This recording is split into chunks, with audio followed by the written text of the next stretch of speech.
Freedom is not contingent upon walking past those bars, because freedom is for your soul. This message of hope and faith is what Pastor John Gray hoped to spread through the rooms of Lee Correctional as he visited the prison last week. Say it out loud. It is written. See, this is what you need to know to encourage your soul. Before you ever did anything, God already saw it, and he put something in there to make sure that at the end, you'd end up with freedom.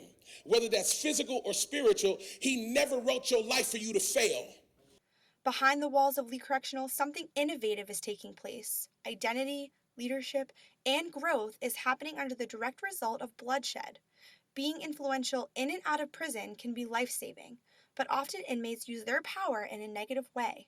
I'm currently standing in solitary confinement, which is now known as the rec area, where over a year ago, right behind that wall, was the riot that killed 7 inmates, which is exactly what started the Academy of Hope. The Academy of Hope brought the leaders of all the top gangs from across the state prisons together to live in one unit and to teach them alternative ways of leadership. Academy of Hope helped put balance back into the prison system, where enemies are now calling each other brothers. The inmates can rely on one another to help lead and teach others how to approach people, how to talk to people, and how to treat people.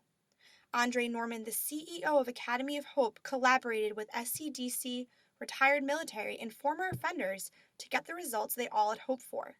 What makes this program unique is we speak to their pain.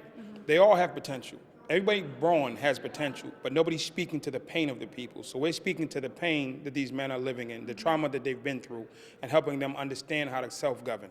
Norman understands especially how the system works after spending 14 years in maximum facility in Massachusetts as a top influencer of a gang. I've lived this, and since I lived it, now I can teach it. Violence is the known lifestyle behind the bars is what Norman hoped to change with this program. He wants to give the prisoners a second chance to better their lives in or out of the prison walls. Many of these violent offenders are serving life sentences, but for the first time, they are saying they are being treated like human beings. They treat you like men. They don't treat you like an animal. They treat you like you someone.